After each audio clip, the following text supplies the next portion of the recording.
So the first thing I'd like to say is that you can get people to trust explanations. There's very good work in the robotics community, notably by Ayanna Howard, that demonstrates that humans actually tend to overtrust robotic systems in two specific scenarios. Number one is when they believe a robot can perform a function that they cannot. And number two is when there's an expectation that the system might mitigate some risks in some way, right? And I would argue these are both very, very true in many health settings, but particularly in emergency or intensive health settings where the MRI can perform a function that you cannot. And also alert systems are assumed to mitigate risks that you're not aware of, for example. And I want to anchor this to a specific domain as we walk through an example. So I'm going to talk about chest x-rays and radiologists who read chest x-rays. And the reason I want to anchor that way initially is there was a really interesting research study being done by Sanmi Koyejo at UIUC. And the point of this study was to try to see if you could inject fake x-rays into, a series of machine learning models, if you could help clinicians by annotating them in some way. But step 0 of this study was to prove, right, if you have a grant, you have aim 0, right? Aim 0 is prove that I can generate chest x-rays that are as good as the real ones, right? And so what you would want to do there is you would want to show your fake chest x-rays to human doctors, to clinicians, to radiologists, and ask them, is this a real one or a fake one? And then you would want their response rate, their preference for saying that the real ones are real, to be 50%, right? You want to be no better than chance at having doctors determine what is real and what is fake. But actually what they found, it's like an interesting finding in their own right that was unexpected for me and for them, is that the rate at which users, clinicians, choose GANs, these generative adversarial network images, as being the real ones varies all over the place. And so again, like the desired output at the start of your grant writing is that they're all at that 50% rate, right? Like we're generating images that are just as good as the real ones. Clinicians can't tell them apart. But here you can see some clinicians really, really prefer the GAN generated images. They think those are the real images at a very high rate. And some users really prefer the real images and can tell that those are the images at a very high rate. And so this kind of variance means that, or at least highlighted to me when I saw this, this paper and this study, that the way that you form the research question is very important. And so you have to like focus in on exactly what you want to ask. And so for health and human decision-making, we have a study that's under review right now where we said, okay, if data and the way that you generate data might impact your research study so much, really let's be very specific about what we want to find out here. So if ultimately the goal is to improve care, not, generating realistic images is like, step 1 of a 10-step process to improving care, right? What we wanted to look at specifically is how does advice impact expert and non-expert clinical decisions?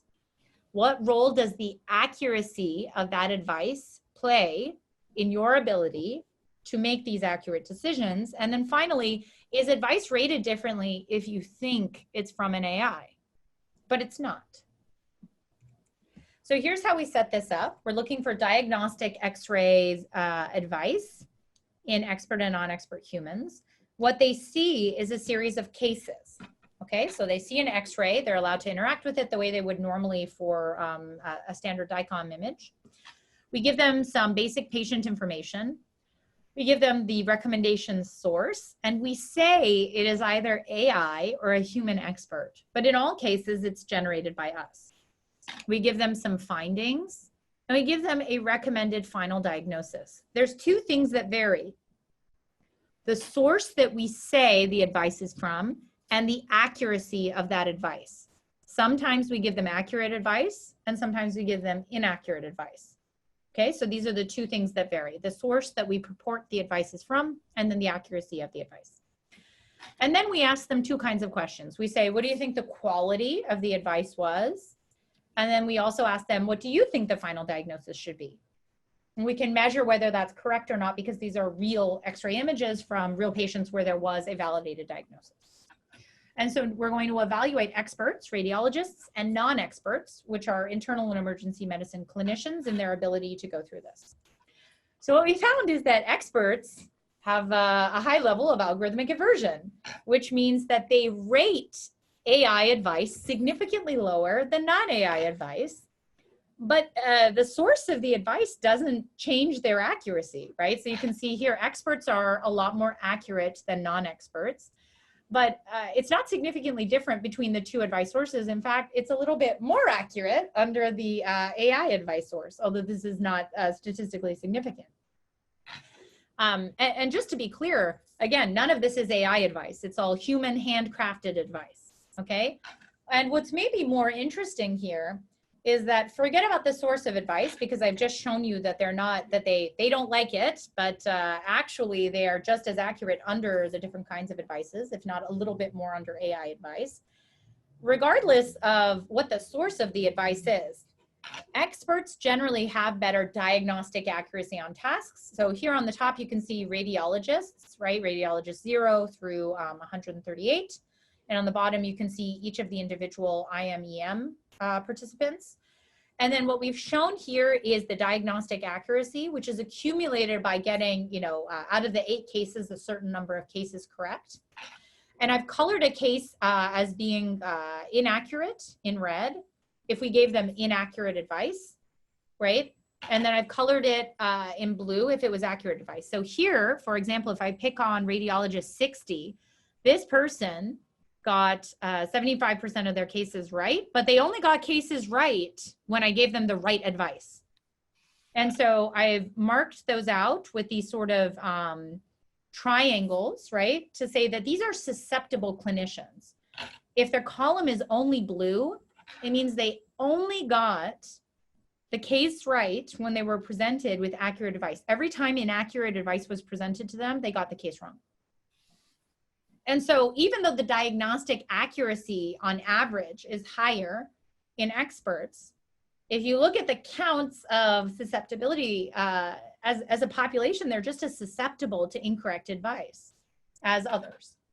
And this is problematic because often when we study these kinds of things, so this is a paper that came out in Nature Medicine this year. The title is very fancy. It's Human-Computer Collaboration for Skin Cancer Recognition. They have pages and pages and figures of look how well we do, look how wonderful this is. And then in subfigure 2I, they have this, which is they demonstrate that when you give these regular or correct AI predictions to clinicians, it improves their interaction, right? Like their use of the tech for marking out skin cancer by a higher margin if they're less experienced, but then still by a positive margin, even for the very experienced people. But when you give them the wrong predictions, the loss in performance that you see is so significant that it outweighs a lot of what you would have gotten if you just gave them the right, thing. And so I think this is a really big problem, because often what happens is we train and test on data that is so close within a distributional family that we don't know what happens when, for example, a new disease comes up or a pandemic occurs. And suddenly we are giving the wrong predictions because we haven't updated our models fast enough. And so I think these are, this is a really important issue because it highlights that it's not AI that's the problem, right? Like the source wasn't the issue. It's the anchoring effect of the recommendation and how hard it was to dismiss, even for experts, when they had this incorrect advice. And explainability is not a panacea for this problem. So recent very good work that's been done on the interplay between machine learning models and human decision making has found that there's no significant improvement in the degree to which people follow the predictions of a clear model with few features compared to other experimental conditions. And in this setting, they were looking at New York housing market predictions. So they gave you a possible configuration for an apartment, 3 bedrooms, 2 bathrooms in a specific neighborhood. And they asked New Yorkers, what price should this apartment go for? And they either gave you a clear model where they had these inputs go into something that looked like a sum, right? and then an average, and then spit out a recommendation, or a black box where they said, black box model says this, okay? Models with more transparency, which means this clear model where they showed the few features going in, hampered people's ability to detect when the model made a serious mistake. What they mean by this is they put in 2 gotcha apartments where it was like 5 bathrooms, 1 bedroom, right? Which clearly is not going to go for a very high like rental price. But when they had this clear model that said, look, I'm just adding these things into and averaging, people were fooled. They couldn't detect the mistake. They just accepted like, oh, everything looks fine. That's the right price. But when the black box model said for a 5 bathroom, 1 bedroom unit, it should go for this high price, people caught the mistake. And so it's very worrisome to me as a machine learning person that models that are more transparent can make people feel like the choice is good, and so they're not doing these aggressive audits because they understand the model. And in healthcare, I mean, that was for rental markets, which are driven by human demand. So you might say, well, this is a different case, but humans are also a big black box, right? And medicine is no exception. So you might say this is different because decisions about routine practices are justified by and in evidence, right? And so if we have these routine clinical practices that we're sort of making recommendations on, then we're okay. But actually, in the past 10 years, looking at top journals like JAMA, the New England Journal, and The Lancet, more than 400 routine practices, or I think it's actually just at 400 routine practices, were contradicted by studies that were published that said essentially, yeah, this thing that we all do, this routine clinical practice, is actually bad for patients. We should stop doing this. And so it's not like clinical practice doesn't change. It doesn't vary. It doesn't shift very drastically in a medical reversal. That happens actually reasonably frequently. And further, even if you're not looking at routine medical practices where recommendations can flop over really short time spans, we also don't audit doctors for accuracy or performance. And so if you're training models that are mimicking average performance across doctors at a particular center, doctors are humans, humans are biased, and so doctors are biased. And so you might pick up some unfortunate biases, like if Dr. Ghassemi is an obstetrician and just happens to have every Black baby that is born in her care die, that's a problem. But nobody audits this in a systemic or routine way. And finally, it's well established that individual doctors can have strong preferences about patients they prefer to treat. This was done in an emergency room setting where, unlike in an ICU where you just come in and whoever's there you take care of, in the ER, you get to see sort of names and attributes up on a board and you choose who you see next. So analyses of who doctors choose next shows that some doctors have very, very strong preferences about the kinds of patients that they want to treat. And also there's wide variation in the kinds of treatments that doctors prefer, right? So there's provider preference at play in both spaces. So I've sort of set up that there might be a problem here. And let me now give you some reasons why, even if there might be a problem, we still need this solution. This is the solution we need. Arguments for explainable models. One is that it's just a principle. It's just a regulatory standard that we have. It's something like GDPR, and it states that all people have the right to meaningful information about the logic of algorithmic decisions that affect them. And if that's true, I think honestly there is no response to that, right? I don't have like slides saying that's bad, you should fight it in this way. I think if that's true, then that makes sense, and you should go with the defined regulatory audits that are given in that standard. Here are some other reasons that you might, outside of principle or regulatory standards, use explainability or transparency. And importantly for me, these are reasons that are often used within the machine learning community when they present new ways, new methods to do explanations.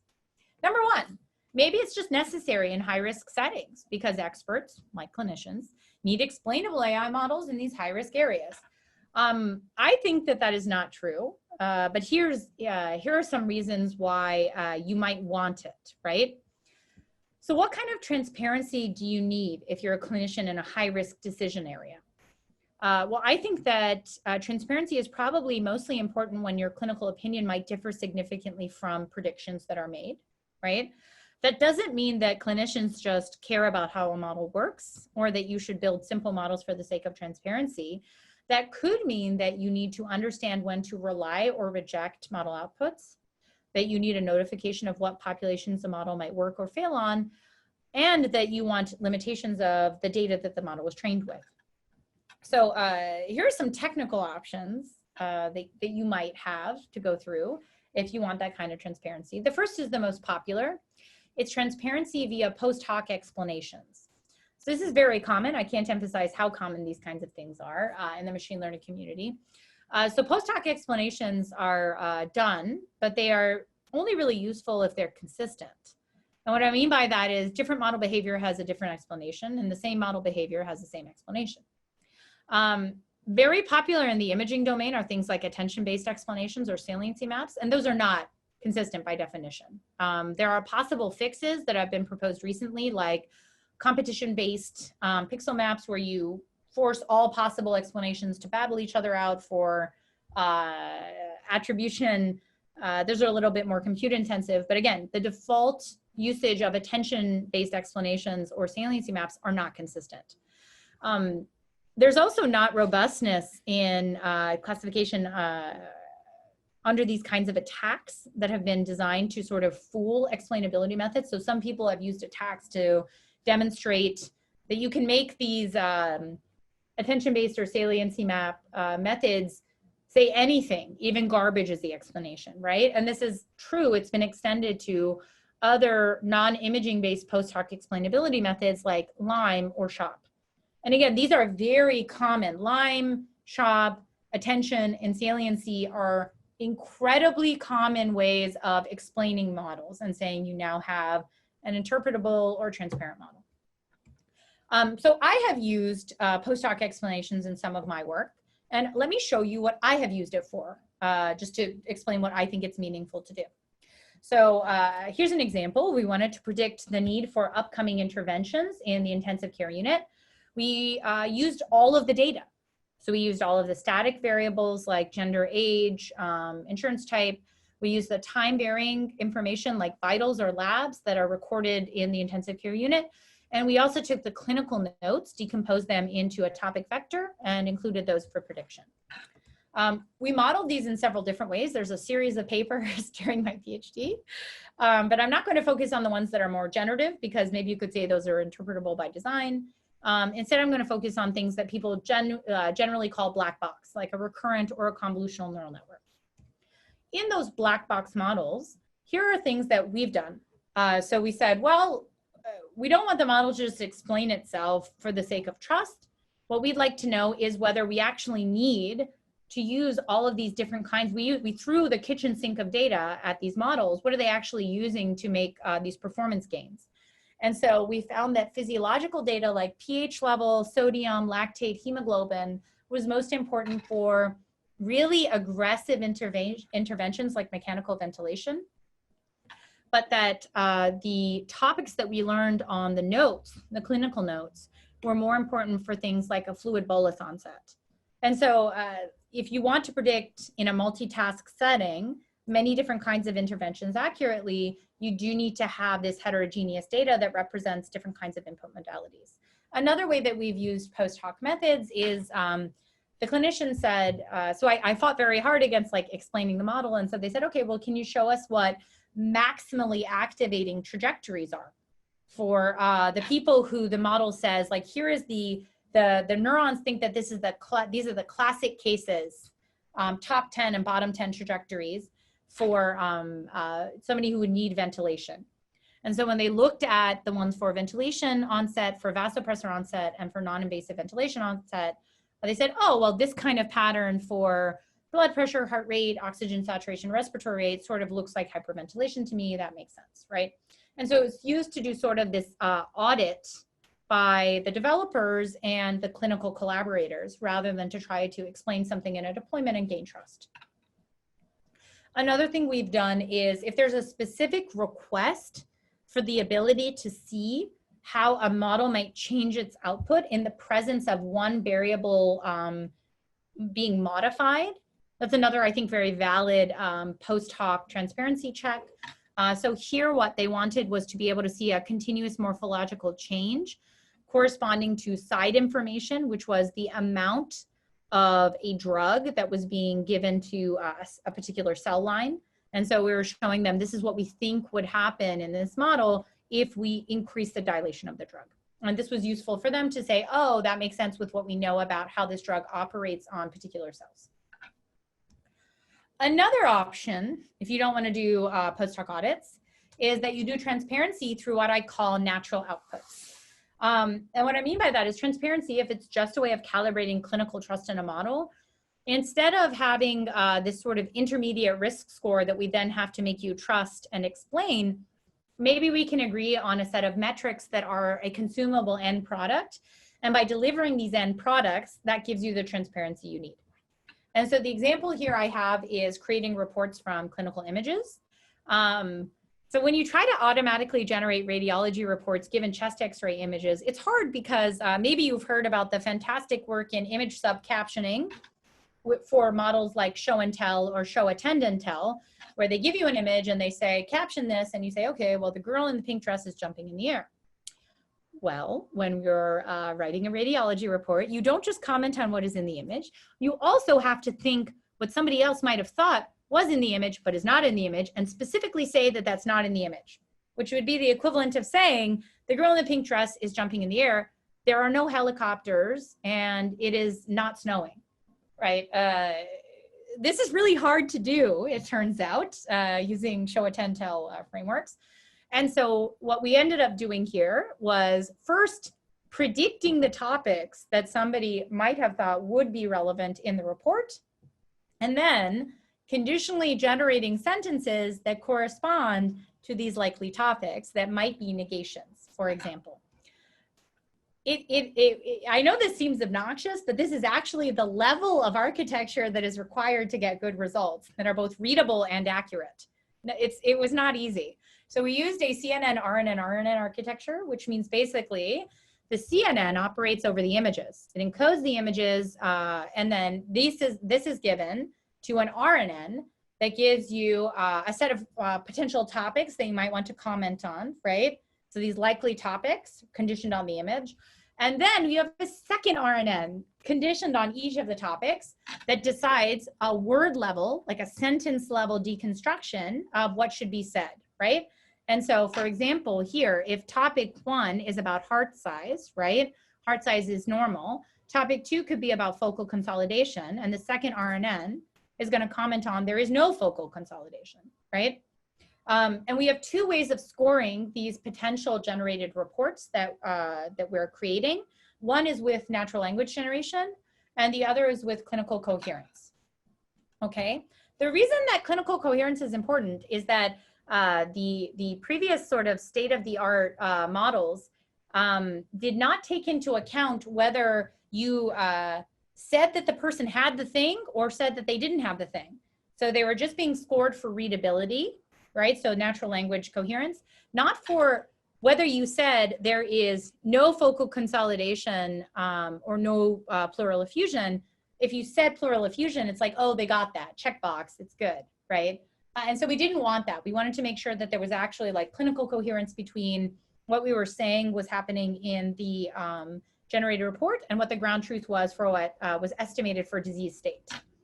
And you can see in our results that when you optimize for both readability and for accuracy, this actually means that you have really high natural language generation scores.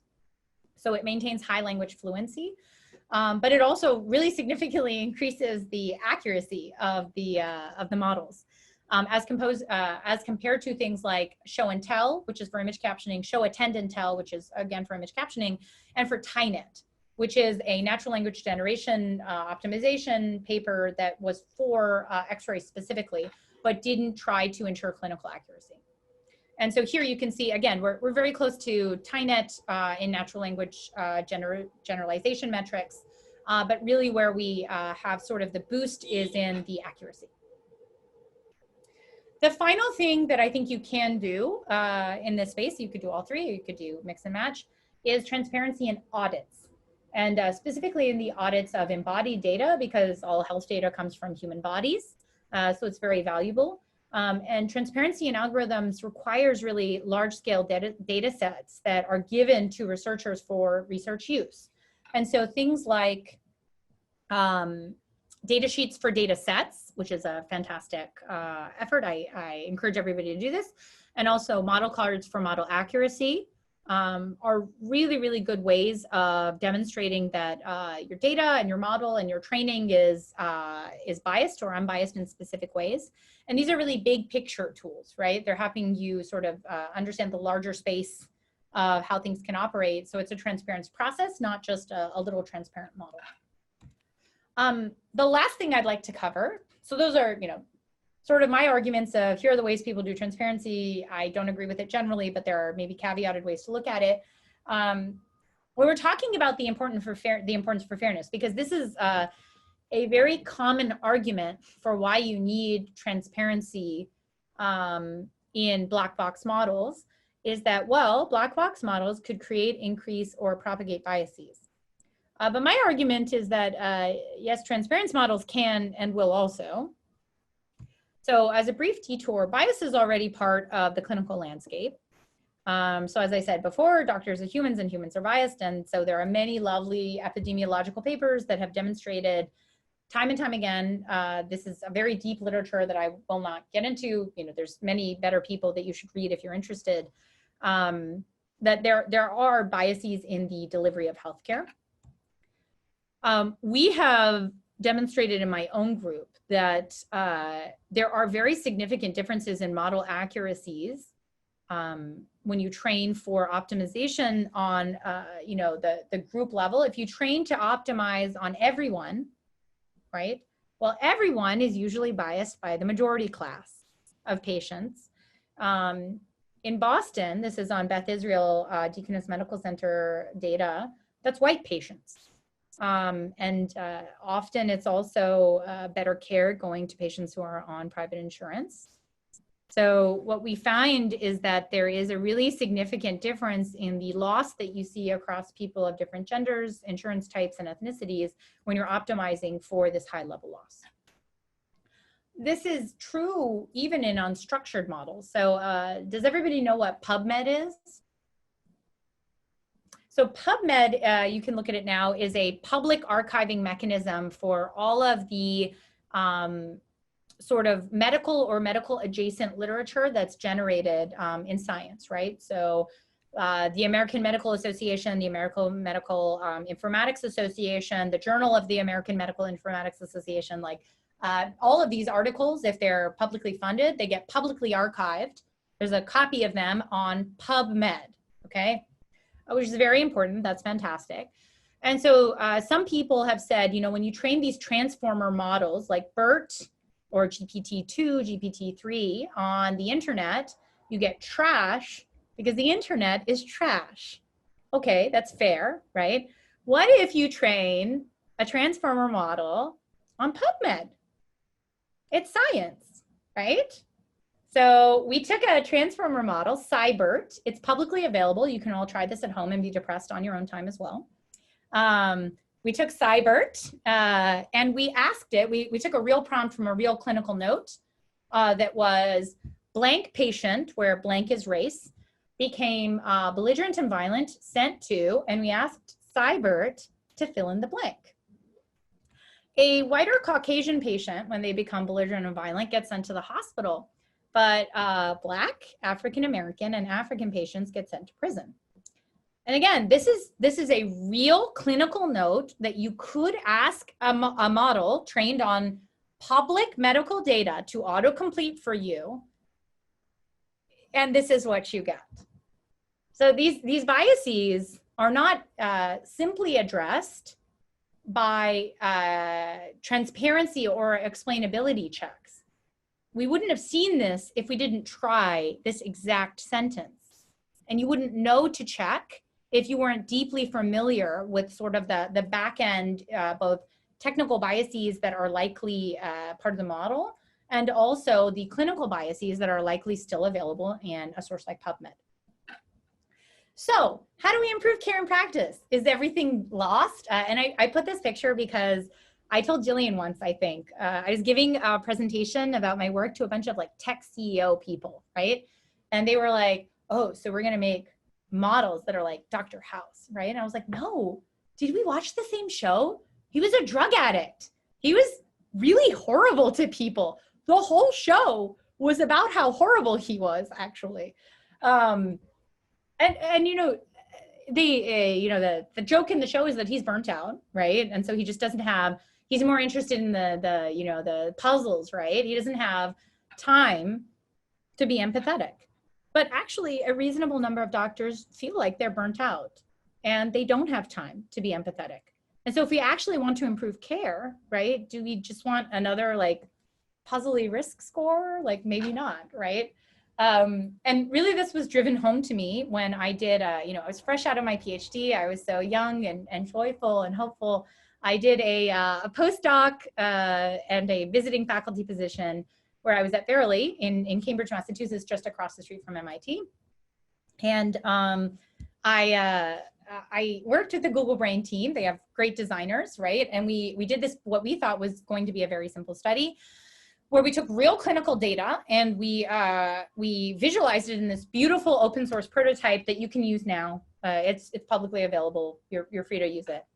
And we simulated in a bunch of doctors, right? I knew a bunch of doctors from my time in Boston. It's full of doctors and PhDs. Like the baristas have PhDs or MDs. It's crazy. And then we asked these healthcare providers that were part of the study to plan for 2 kinds of interventions in an EICU, a remote ICU simulation. So we said it's morning rounds, and this is very typical. I've been on a bunch of morning rounds in both here and in Boston. This is kind of a typical situation. You say, it's morning rounds. You are the intensivist on call, right? You are given you're going to be given 8 patient records at morning rounds that will show the last 12 hours of data. Plan for whether the care team needs to prep a vasopressor or a ventilator, right? Because those are things it would be nice if you prepped so that more experienced people are there on call to help out with. And then tell us how sure you are. Very unsure, confident, or way confident, okay? And we showed it to them both in this format and in the tabular format that's pretty standard in CareView, MetaVision, Epic, and Cerner EHRs. It's just sort of a tabular view. And what we thought is that we would make them better at the task just through the beauty of the visualization. It sounds really naive when I say it now, but we believed, we really did. And what we found is that, when you show them this nicer interface, their confidence score goes way up, but their accuracy does not. And this is really worrying because if we're making people more confident, just like with the explanations, if you're making people more confident in the judgments they're making without improving their accuracy, that's bad for everybody. It's bad for them, it's bad for the patients, it's bad for healthcare systems. And so some of what we've been thinking about in my group recently is, okay, well then this is a mess. How do we improve care in practice? Well, rather than making a new risk score, maybe we could improve the processes that exist, but that are faulty. And here's one example that we've been thinking a lot about. If you've read this paper, it's very depressing. A lot of my citations are just really depressing. I just wrote an ethics review. It just came out. It's on archive. It's a review of ethical ML in health. And it's me and 4 other female co-authors, people I really respect. It's like this dream team. And on our Slack channel, as we're trying to figure out what to include in this review that's been, driving us crazy for the past 3 months, we're just like putting up citations and then saying, wow, I'm depressed. I'm just going to go eat ice cream now. So this is one of those really depressing citations that I invite you to read amongst many others in our review that is about gender concordance increasing a patient's probability of heart attack survival. There is no other explanation for this other than bias, because the effect is driven by increased mortality when male physicians treat female patients. So what happens is female patients show up, female and male patients show up at the hospital and they're having a heart attack. And if they're male patients, their probability of survival is completely decorrelated with the gender of their physician. But if they're female patients, it is very tightly correlated to the gender of their physician. And this has been reproduced in other settings, actually. And so this year, I believe there was a paper that showed that race concordance is what is most important for survival of Black babies. So if you are a Black mom and you go into labor and you have a Black doctor, your baby is significantly more likely to survive after accounting for everything else, which is not true if you are white or Hispanic, are the other two categories they looked at. So this is depressing. We could just say, you know, what is life? Everything sucks. It's another schmurz day of the pandemic. But there's this really nice quote in this paper. It's like the silver lining, right? That says, mortality rates decrease when male physicians practice with more female colleagues or have treated more female patients in the past, okay? So the joke that I tell my patients is that means that women are the best drug ever. We have a dose response effect that saves lives. But the actually like meaningful thing here is forget about the female patients. You could argue, okay, that just means like they're practicing, they're getting, when they practice with more female colleagues, think about that. You kill fewer female patients, like you're able to better respond to female heart attacks in your clinical setting if you have practiced with more female colleagues, because they're telling you you're missing a sign, you're not hearing this right? Like that's actually pretty hopeful. And so a lot of what we're trying to figure out now is not how to explain models, but opportunities in improving collaborations between models and clinicians to alert when we think that there's some discordance between what a clinician is doing and what one of their colleagues has been doing, which is not necessarily an explanation of the model's behavior, but it's a way of explaining the clinician's behavior to themselves. So in summary, I think that explanations and transparency are very important for researchers when we're debugging and auditing our tools. It's literally every day that you look at an attention map, look at saliency, try to understand post hoc explanations. It is very unclear to me how expert or non-expert users, in this case clinicians, can or should incorporate them into practice. I think that explanations can cause over-reliance. It's been shown in many other fields. I think medicine is no exception to this, and it reduces our audit propensity. And these biases that could be created or increased or propagated really should be attacked with aggressive audit standards that researchers and implementation teams are held to, not with saying it's transparent, don't worry about it. And this work is a collaboration of many of the students in my group and also my fantastic technical and clinical collaborators at Boston and in Toronto. And I hope that I've convinced you that when we are creating actionable insights in human health, you shouldn't rely on transparency or explainability. Thank you. Great, thanks, Marzyeh, that was terrific. Can you give me the 30-second definition of a saliency map? Sure, a saliency map is a way of asking often a convolutional neural network which parts of the image were most lit up when you were predicting a specific condition, for example. Okay. So from the, like those chest X-rays, which parts of the X-rays? Yeah. Where are you looking when? Right. Yeah. Okay. Super. So I've got a couple of people teed up for a comment or a question to get us started, and I'll go first to Ishtiaq or Ahmed. Are you? I think you're here. Yeah. Can you hear me? Yes, we can. Thanks, Yep. Ishtiaq. Yeah, Marzyeh, great presentation. Wonderful research. I'm really excited to see some of these findings that you presented here, and I mean, no doubt this bias thing. We don't know where to, start from. But one thing that I would like to know from you about this whole discussion around transparency and explainability, how you put that in the context of expertise. I guess like when you are talking about expertise, you are talking about medical expertise. Yes. And not technical. Yeah. Not technical. Do you think that that medical experts' technical expertise also plays a role here, how they are interpreting the machine explanations that the algorithm was producing? This was like my first question, and in general, I wanted to learn about the context of your research in general, because some of these exciting findings were coming as a statement like humans do this or humans don't do this, or but who are these humans? So were those studies all conducted in North America, or are those really a representative sample of the world where and in the civilization where we can say like these are human tendency? No, you are so right. This is such a good comment. Every study that I am citing, including my own, are all done on weird humans, which is the Western educated, industrialized, like democracies, right? So there was this great sociological study that defined this and really brought this issue to the forefront of I think the sociology research community, I don't know, maybe 5 or 10 years ago, that said we do weird research, right? So W, Western, E, educated, right? I, industrialized, right? So clinical research is also weird, right? Like it's in this review that we put together that went up on Archive today, something we specifically state is we have no idea if any of the guidelines that we've developed in a majority of the clinical settings that we understand actually generalize to humans, right?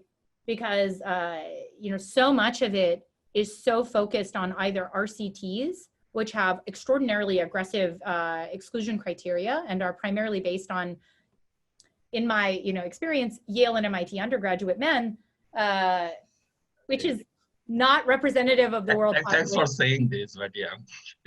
It's true, right? You look at it, you're like, we did a comedian sample, and I'm like, what?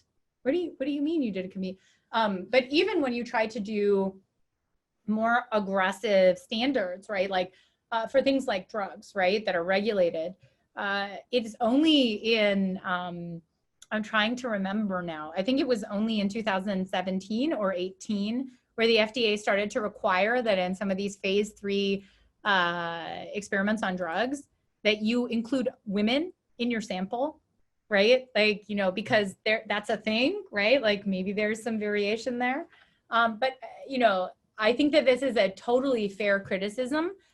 I don't know if any of the findings I've presented here about the interaction between technology and recommendations and end users, both expert and non-experts, extend in a global setting. And none of the evidence I'm pulling from, none of the citations I have, none of the generated research literature I have access to has evaluated any of these questions in those settings either, to my knowledge. Thanks. Great, thanks. Okay, Laura Rosella is up next. Hey, Marzyeh, can you hear me okay? Hi. Yes. I'm sorry, I'm not on video, but amazing talk as always. And I have a couple questions, but one I want to start with, I really like how you push the medical clinical community on justifying their decisions. We do so many things, or so many things are done without having to justify, but in the context of machine learning and AI, we're actually being asked to justify extra. Yeah. So I wondered if you had thoughts on extending that to the policy level, in that several policy decisions are made, especially now everyone's seeing it with COVID, that have vast impact on the health of millions of people.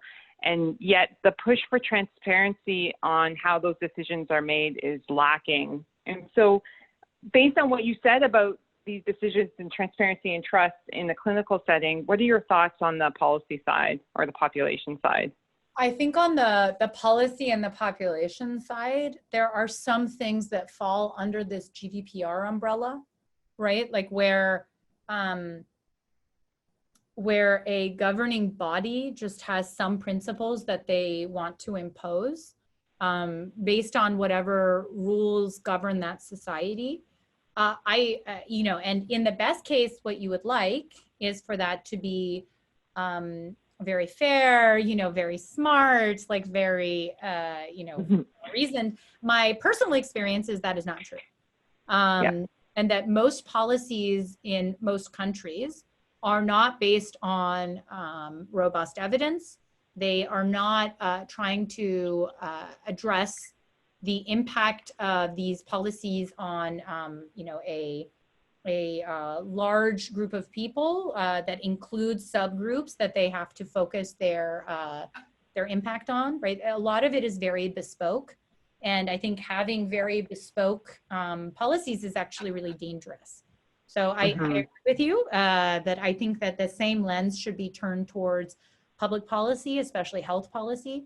I don't know, short of injecting much more science into government, which I don't know how hopeful of a for another day. Yeah, I'm not sure talk about that. That one.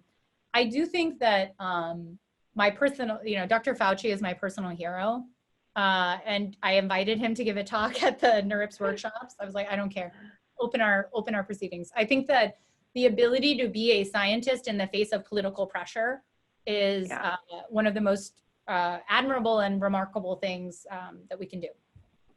Well, and what I'm worrying about in the context of AI and ML is what I'm seeing is more government and policy decision makers demanding data-driven decision making, but they skip the evidence part. They skip exactly. They skip the evidence. So we've gone, at least in clinical medicine, there is at least some culture with flaws around evidence-based medicine. Right. We've gone from, okay, I'm not sure we have evidence-based or evidence-informed policy making, or it's not formalized. And now we're going to be using algorithms to inform policy decisions. And I think a lot of what you're saying amplifies actually in that context. So, I wish that we had more of a culture in that way. I think clinicians are a self-regulating body in a lot of ways, right? But I think as the clinical culture is definitely one of trying to turn to evidence and establish evidence and overturn evidence when it's incorrect. I would really like to see public health policy go that way, and also for it to not be quite as politicized as it is right now, right? I think the clinical culture in some ways has really been saved from politicization of their objectives for the most part, right? That is not true for public health policy. It's always been very political. I have a follow-up, but Jillian, do you want to go to someone else and I can do it later? Different question. Let's go ahead, Laura. Keep going. Okay, great.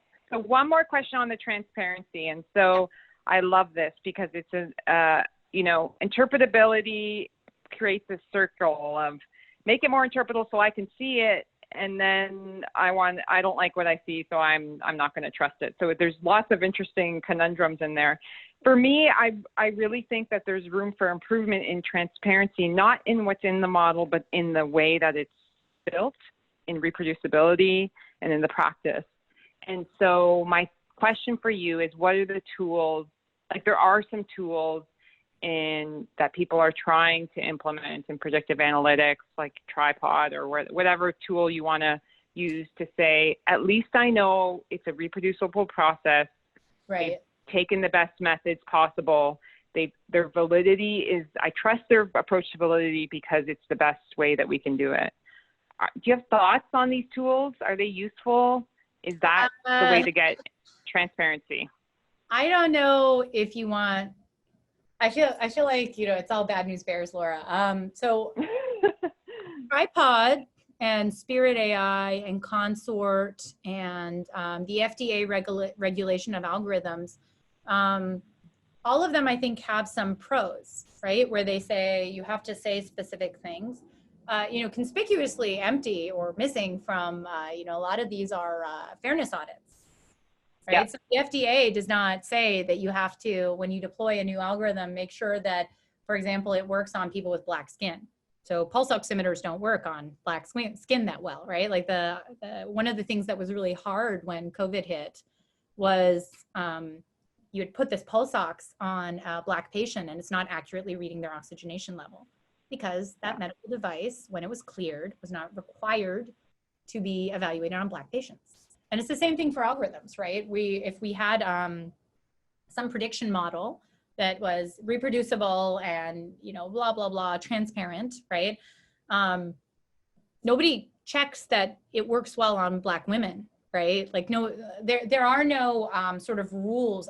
In my mind, if you're going to have checklists or evaluation criteria for reproducibility, there should be some objective to them, right? And so for things like Tripod or Consort or Spirit AI or the FDA regulation guidelines, I think there should be some minimum checks in there, right? I don't know if they're absent by design because they want to have maybe some more leeway in how they make judgments about whether you've cleared, maybe based on the urgentness of some model or of some recommendation. I don't know, but for me, this has felt like a very obvious and odd oversight, particularly when the machine learning community in particular is under so much fire, and I think has responded really well to immediately upping their game on making sure that fairness, and audits are front of mind.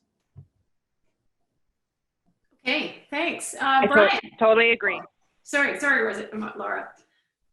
Great, thanks, No, Laura. Yes, Marzyeh? just agreeing and thanking Marzyeh, that's all. Okay, Brian, we'll come to you. Yeah, thanks, Marzyeh. That's a great talk. And I have a question. I don't know if I'm going to be able to formulate it right, but I spend a lot of my time thinking about how human judgment doesn't arise out of articulate conceptual understanding of the world, but is in fact sort of based on more seasoned kind of tacit senses of what the world is like that we don't necessarily have words for.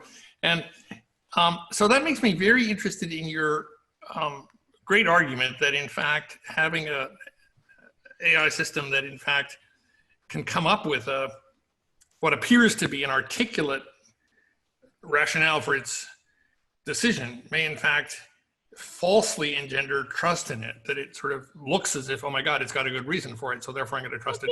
It's so reasonable, yeah. It's so reasonable. But I'm wondering, so let's leave the computers and AI aside totally at the moment. Do you know of studies that investigate whether people who are able to come up with articulate rationales for their decisions end up with undue influence in convincing people, like in labor negotiations and that kind of stuff? So that in fact that ability to come up with an articulate thing is in fact a danger in human interaction, not just in the machine case.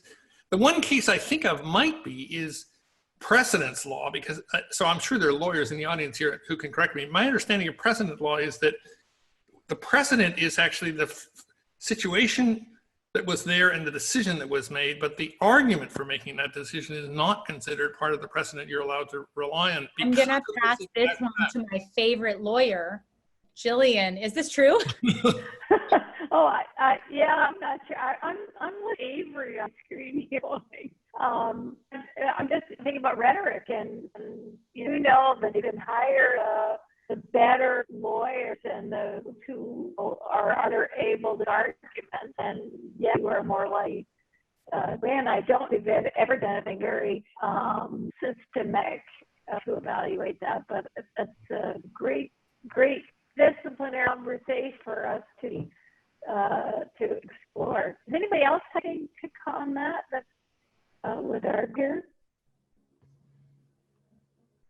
If I can say a couple of words, maybe I think Harry Collins' notion of interactional expertise speaks a little bit about how people, in a sense, pass as experts by being able to take on the discursive style of certain forms of knowledge, but don't necessarily have the capacity to correlate what they're saying back to some kind of real world referent. And maybe there's something about that would be useful in thinking about AI and explainability. That's interesting. Yeah. Was that so? In that framework, was there like does that extend to many different kinds of expertise, or? It was that work was primarily, it was actually around PhD students from science and technology studies interacting with scientific disciplines. It sort of runs afoul of the fake it till you make it advice that one gives graduate students. But I think the issue, I mean, so Matt, if I can say this to you, I mean, I absolutely agree, and I think Collins has got a very good point there. But in a way, I'm not saying you believe this, but in the way you put it, sort of not necessarily correlating their argument back with the facts, that sort of implies that there is a correlation, that in fact there is a legitimate conceptualized rationale. And I don't know how often that's actually true, like in terms of who to vote for on November 3rd or something like that. So, I mean, this is a very dicey issue, I think, for us in general. And it's fabulous that the ML case is foisting it into our attention. I think it's the case that it's been there. And when I think about, when people ask me about bias in machine learning for health, I say, well, it's always been there. I'm very happy that machine learning is a lens that is shining a bright light on the bias, where we say, for God's sake, don't let the models automate that bias. But it's not as if there was not bias. So I think that's an interesting way of thinking about it.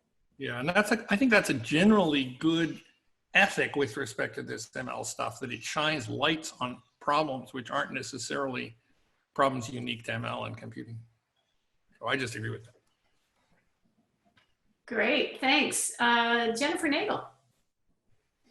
Hey, so thank you so much for that talk. That was terrific. That was so interesting. I guess the part that seemed most disturbing was a sort of dissociation that you're seeing between clinician confidence and accuracy, and in fact that this is actually exacerbated by these AI AI helpers. Yeah, and I mean, there's so much it makes perfect sense in that ordinarily judgment confidence is calculated on the fly on the basis of metacognitive features of the decision-making process itself, because we don't typically have access to the underlying accuracy of the judgment that we're making. So we do it indirectly. So for example, a trivia fact recalled by memory is something that registers we have much more confidence about it if we're able to retrieve it very quickly, for example. And you're more confident of statements that are produced in a clear, sharp font, and you'll be more hesitant about things that are fuzzy or hard to read, because we're sort of susceptible to that kind of metacognitive interference. And that's especially true under sort of low stakes conditions, right? So if you're asking clinicians to just rate your confidence on screen for this hypothetical computer generated patient on this little Likert scale, all you have to do is click. One might worry that what you're getting as a expression of subjective confidence in that setting might not map precisely onto the kind of confidence or failure of confidence you would have if the clinician is in fact at the bedside with somebody who's critically ill. So there might be just a little bit of worry about how you're operationalizing confidence. And I think like one of the things that's really key here is the reason why high confidence in what's in fact an inaccurate diagnosis is disturbing is that you imagine the patient, you imagine the clinician just going ahead and not checking any additional, not trying to collect any more data about this patient, but just like jamming that ventilator right on in there without any hesitation or double checking, and so it's sort of it's an interesting question whether the sort of confidence responses you're getting in your work are going to translate smoothly. I mean, of course, you could look at clinicians' courses of action in how these are actually used in real world settings, and there might be some disparities there. So that's sort of like one worry I have is just if the operationalization of your confidence measure is guaranteed to map nicely onto actual clinicians. So definitely not guaranteed. There's no guarantee at all. I think what worries me is that there's a gap. Yeah, absolutely. It's not that I think that the confidence is one-to-one mapped onto you would do this action. It's that there was such an increase in confidence when we presented the information so nicely. Absolutely. So it's certainly, it absolutely points to this sort of new dimension of risk. And then the next question is, obviously you want people to be better calibrated here, right? You want their confidence in their diagnosis to be more sharply matched with their accuracy. And when you talk about these audit processes that you're thinking of invoking, is the idea that the individual clinicians would be receiving sort of real-time feedback on the accuracy of their decision making in a way that's going to enable them to be, better sort of higher order judges of how confident should I be about it? That's what I'd like. So I think that but I have the feeling like they know whether the patient lives or dies in any circumstance. Like, doesn't this produce, or it's just they're not getting the right kinds of dashboards. They're not getting getting the right kind of statistical information on, like, how much worse are my judgments about female patients or about Black babies. They need to be getting. They don't get that at all. Right. Like, doctors don't get like little audits of, like, you kill all the Black women you see, or you kill all the women you see, and your colleague doesn't. Like, people don't do those, right? Yeah. The M&M conferences, right? The mortality and morbidity conferences, like, those are invoked by, like, what is assumed to be like egregious wrongdoing, and then a panel of your peers have to decide if their friend who went to medical school with them and they've known for a decade is like a bad person and did this on purpose. They don't get any of that right now.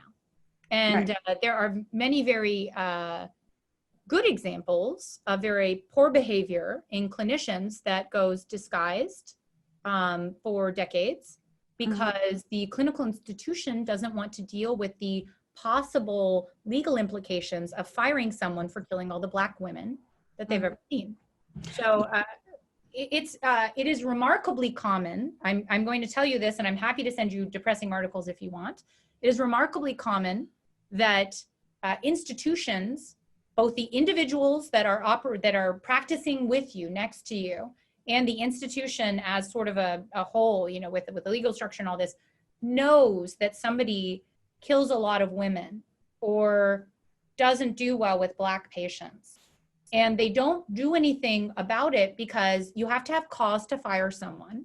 You have to. You can't just go say, like, Dr. Ghassemi, you're fired, right? Like, you need to say you're fired because you kill all the Black patients.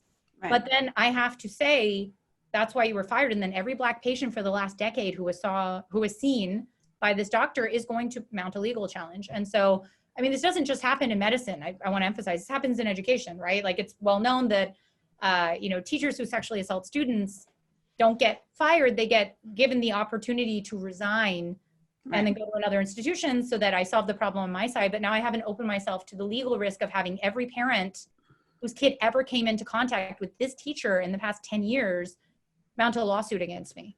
Right. Yeah, I mean, when I say they're like, the outcome information at the individual patient level is not hidden from them, right? It's not that the doctor will never know whether that particular patient, it's just the outcome information at the level of a pattern is not being exposed. At an individual level, it's definitely available most times. Sometimes you go off shift, for example, and so somebody else comes in. It's never collected and presented to you as a whole, as a metric, that broken down by like sex disaggregated or sex or gender desegregated and race or ethnicity desegregated. That's not something that happens. But then is your idea, is the ambition here that if you provide this information to the clinician, that will essentially train them to be less confident that they could.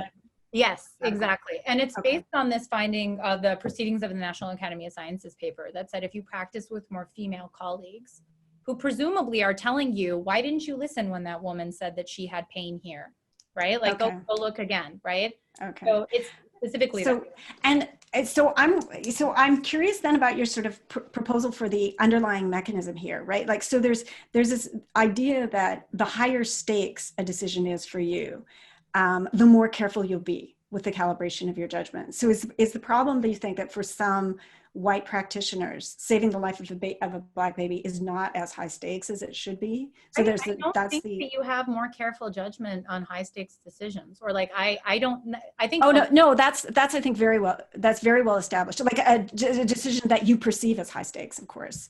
We do in general experience enhanced cognitive effort, increased evidence search, a more elaborate decision-making strategies undertaken. If something's very low stakes, you can, just decide kind of randomly. I feel like at least in the clinical environments that I've been in, and these are specifically acute care situations, right? So, that's a big caveat, right? Yeah.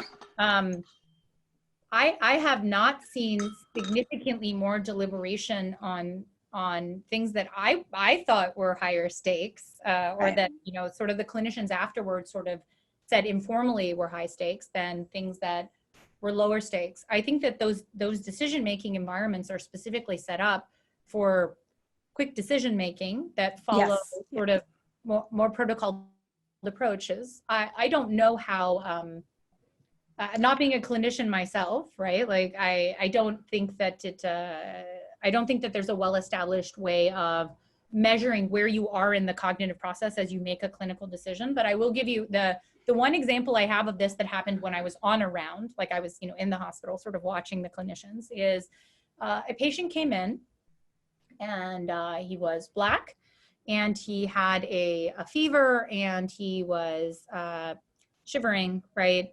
And the protocols at Beth Israel Deaconess Medical Center Hospital and at all hospitals, it's all North America, right? Is if you come into a hospital and you have a fever and you just give them antibiotics, right? Like they're cheap, why not, right? You just sort of prophylactically give people antibiotics as they're waiting. But they looked at this man and they said, junkie, just like wait, right? Like let him detox a little bit. We'll get to him later. And he died of sepsis, waiting for care in the emergency department. And it never got transferred to the ICU, obviously. Didn't get his antibiotics, right? So there was a protocol. There is a protocol, right? You just prophylactically give antibiotics. Why not? They're cheap. They're right there, right? I think that there are many parts of people, experts and non-experts, that are engaged when they make decisions. And I think sometimes humans have very strong priors. Like maybe if the last 2 Black patients I saw were junkies, this one's a junkie. Even though there is this protocol, it's a protocol, right? Like it's what you're supposed to do that says that I should be doing something else. I think that I saw this with a friend of mine who she cares for primarily patients who are diabetic and are not managing their diabetes well. And she said, I have to fight my own associations because a lot of the Hispanic patients, she's in an area where there are a lot of poor Hispanic patients in the United States. She said, I have to fight against the, when somebody comes in and says they've been trying with diet and exercise, again saying, no, aggressive insulin for you, metformin won't work because you're never going to do the diet, you're never going to do the exercise, right? Like it's an immediate association that she makes because, humans are efficient at pattern recognition. And maybe you've seen a lot of patterns one way. So, and I think, society embodies race and gender and religion sometimes, right? In very specific ways. And so you just make shortcuts. Yeah, I think that's absolutely right. But I think the tendency to judge on the basis of stereotyping is just a least effort cognitive strategy, right? Whereas if it's somebody who comes in who to be perhaps a prominent donor to the hospital and, something like that, you're not going to, you're going to actually think hard about the case. But that's a very different high stakes than it's a high stakes medical decision, right? Like that's a high stakes, like this is an important person.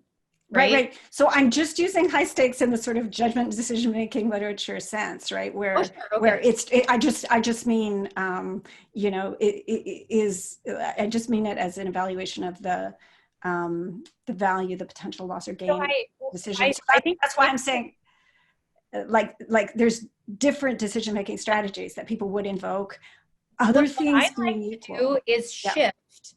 I'd like to find a way, right, to shift the focus on decision making, the focus that you spend on making medical decisions, to be from primarily focused on, for example, a preferenced group for whatever that preference group is for you, you know, fancy donors or, you know, people who look like you, people from your religious group, whatever it is, right? I'd like to shift that to emphasize that it has to be more equal, right? And I think that's hard. I think many people have tried this. I think there's a lot of ways it could go wrong. But I think also that, you know, algorithms are really just a lens, right? Like it's already there. Bias is already there, like variation in treatment is already there. Like I get very different treatment when I say I'm a professor at the University of Toronto than when I say I'm the mother of this small child. But both are true, right? And so, you know, I think if there is a way to sort of show people, here's the variation in care that you know, you're saying this, but maybe you would have said this. Hopefully that's going to have, I mean, maybe we'll have another crazy paper where we say it doesn't help showing people the variation. It doesn't, like, you know, normalize their decision making. I want to pop over to Avery for a question.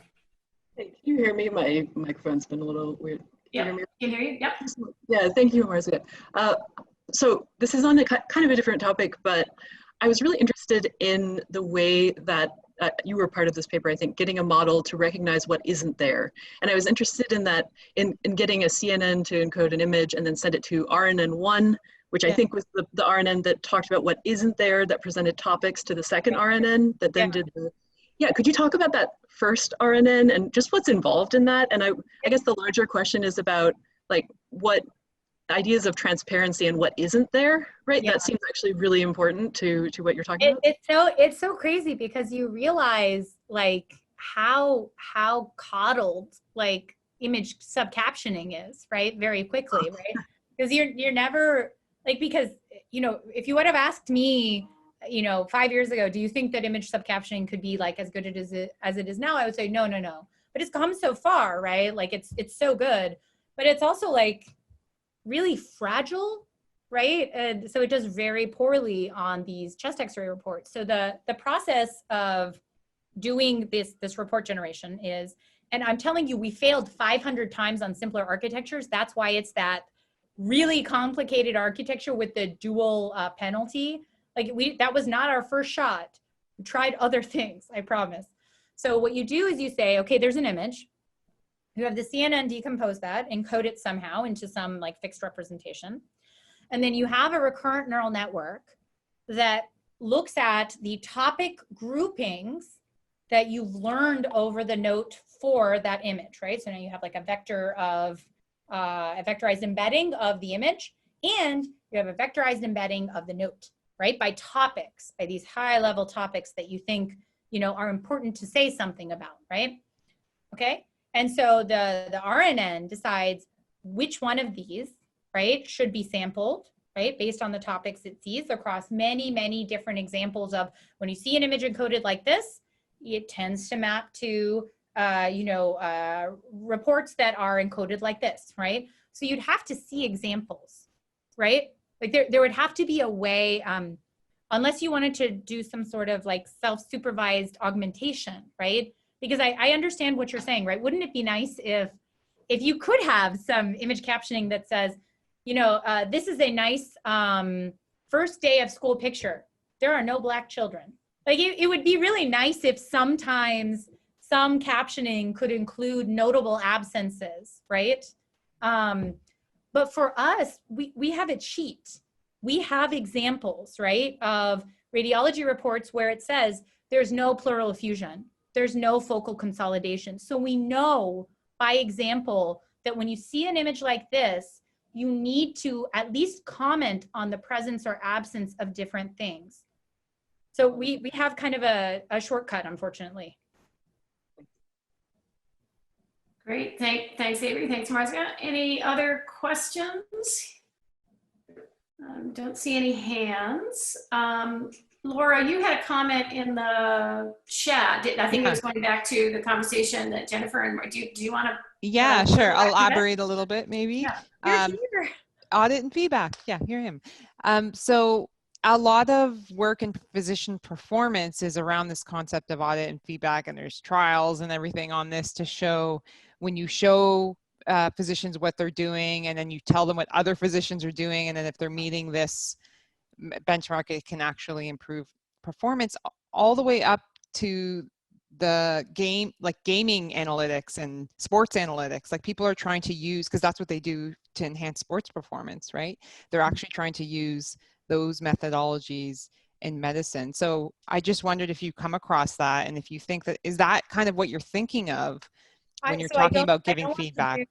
I don't want to do as much gamification of it because I think in some ways clinical care is a little gamified anyway in some settings, which is worrisome for me. Like, I'm telling you, doctors are a dark group. Like, they have dark senses of humor, and they send you all these dark articles. Like, there is some gamification already, just like there is everywhere, right? Sure. Yeah. I mean, the system is designed, billing system is designed to be gamified. So for sure. Totally down. I think what I would like to do is show a counterfactual, or as close to a counterfactual as we are able to produce with the data and the data that we have and the conditions that are available, right? Mm-hmm. So I'd like to show a doctor, this is the patient, you're proposing this care plan.